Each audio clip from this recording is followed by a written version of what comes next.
Welcome back to Close Up. At the State House, it's not uncommon for young legislators to be elected in their late teens and early 20s and serve in the House. It is rare for those very youthful lawmakers to gain a wide following and respect on both sides of the aisle. But that's something that Representative Jonah Wheeler has been able to do in his first term, sworn in at age 19. He just won re-election, now at the seasoned older age of 21, and is our guest this morning on Close Up. Representative Wheeler, thanks for being here. Well, thank you very much, Adam. It's a pleasure to be here. Thanks. So take us through, young people like yourself can do a lot of different things. It's not often they run for the House of Representatives. So tell us a little about who you are and why, as a teenager, you decided to run for the House. Well, absolutely. My name is Jonah Orion Wheeler. I grew up in this state to a single mother. We were quite poor. We were homeless for a bit. We moved around every few months. And Adam, I know that the government of this state, of this country, is such an important one. I mean, we 250 years ago played a critical role in breaking the divine right of kings and making a republic of citizens. That republic of citizens is failing in the 21st century, and as a child I got to see that firsthand in many different ways, and I got to see how that affected my community, my family, my friends, me, and frankly I couldn't stand for that. I couldn't stand for the fact that the government was being run by corporations, that our politicians were more interested in getting reelected and protecting their own self-interests than serving the people or the oath to the Constitution of the state of New Hampshire or the country that they took.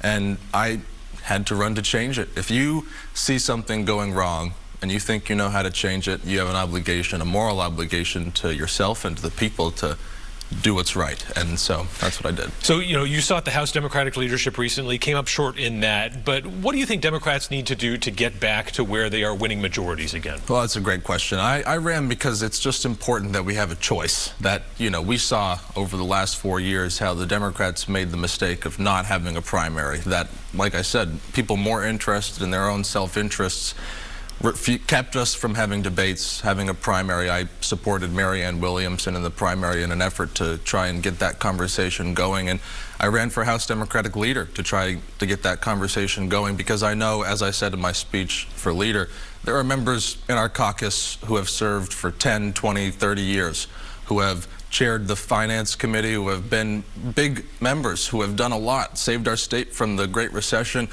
protected our public service employees when it was necessary to protect them in very tough moments for them. I mean, we have a great caucus made up of an amalgamation of people of all different walks of life, lawyers, doctors, nurses. We have people who have, like I said, served in the legislature for a long time, but that institutional knowledge wasn't being respected. It wasn't being uplifted or encouraged by the current leadership. And I ran for leader to make sure that that was encouraged, that we could uplift that and uphold that. A good leader showcases that kind of leadership rather than stuffing it behind the closet. And I think, unfortunately, too many of those members felt stuffed into a closet last year.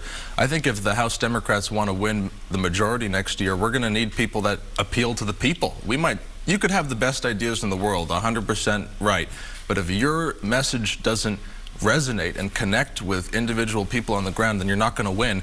And I think we saw that happen, where Democrats are just a little bit too high and mighty, and people don't respond to that. They don't respond to moral righteousness. You talk about resonating. You're outspoken as a progressive, and yet Republicans seem to love you at the State House. How did you achieve this sort of across-the-aisle relationships that you have? Well, I don't know if the term progressive necessarily fits me. The Progressive Caucus did remove me from the caucus, but I just represent Peterborough and Sharon, and I make it clear that I vote based off of my constituents, my conscience, and then very last, maybe, my party.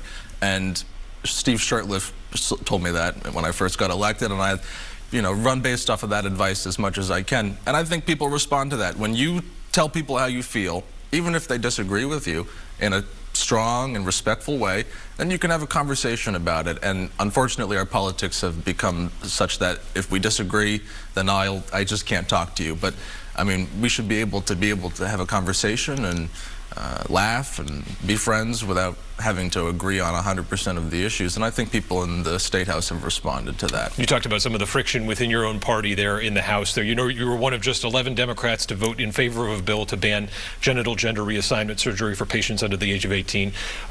In your party, that's more than just a tough stand. You went against the orthodoxy of a lot of certain House members. And you spoke on the floor in support of the bill as well. So in the end, it seemed like most voters ended up on your side in this last election. But why in this case did you stand up to your own party?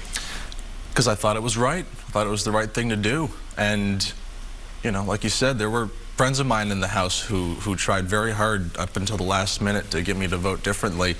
But their arguments weren't better than mine, and as far as I could tell. And so that's how I voted. And I think, you know, this is an issue that Democrats are dealing with nationally, too. Like you said, it's the orthodoxy of the party right now, and you saw what happened to Representative Seth Moulton, the backlash that he got just from trying to start a conversation. And I think no matter where we land as Democrats on this conversation, it's just important that we speak about it in a way that's not rancorous or trying to isolate people that feel a certain way going into this conversation. Right now, there were stories in the New York Times, you might have seen it, about Dr. Orson Kennedy, I believe her name was, who had a study, who did not publish that study out of fear of that study being manipulated for political gain. And in this conversation, how sad is that, where we have science on this topic that should be seen, should be heard, but it's not being published because this conversation is so vitriolic and is so hard to have. So I just, and I said this at the time, I think Democrats need to be able to have nuanced conversations on these issues, where we need to respect and uphold equal rights and equal protections for all individuals. That's critical, and I think the majority of American citizens agree with that. But when it comes to very major medical interventions, we should be able to have conversations about that, especially when it comes to kids that aren't trying to isolate or call violence on a member for voting a certain way. Right, and you were accosted after that vote, and it's still kind of an ongoing issue. It'll be interesting to see how that plays out. But you want to touch on a couple other issues, though. You're a big advocate for cannabis legalization. It looks like that's going to be a very steep climb in this legislative session. What do you think you can get done on that issue? Well, I think it's going to be a steep climb, absolutely, and that's why I was so passionate about passing the compromise legislation, which was just far from perfect. I mean, I did not want to vote for that, but I recognized that those were poison pills to try and stop us from voting for it so that we didn't get legalization done, and unfortunately too many of my colleagues fell for those poison pills. But this year, we're going to continue the fight for legalization, make it as hard as we can, push as hard as we can to try to get that through the Senate. I'm sure we will pass it through the House. It's just kind of a given, but maybe who knows.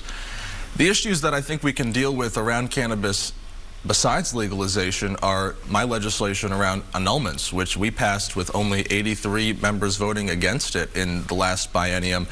I mean, that's not, the people who voted for it didn't all support legalization. They just recognized that it's time for the state to make the moral stance that, well, we're basically not prosecuting possession level crimes anymore.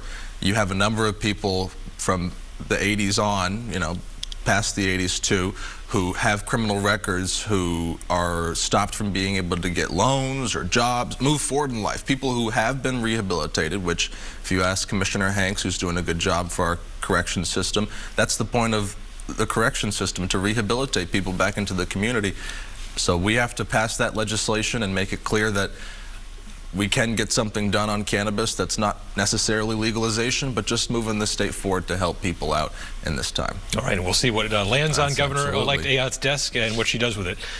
Representative Wheeler, thanks for coming in, and I think we'll be probably seeing more of you here in the future. We appreciate your time. Thank you very much, Adam. All right, and stay with us when we come back. Trump confidant Corey Lewandowski on the president-elect's new proposed tariffs.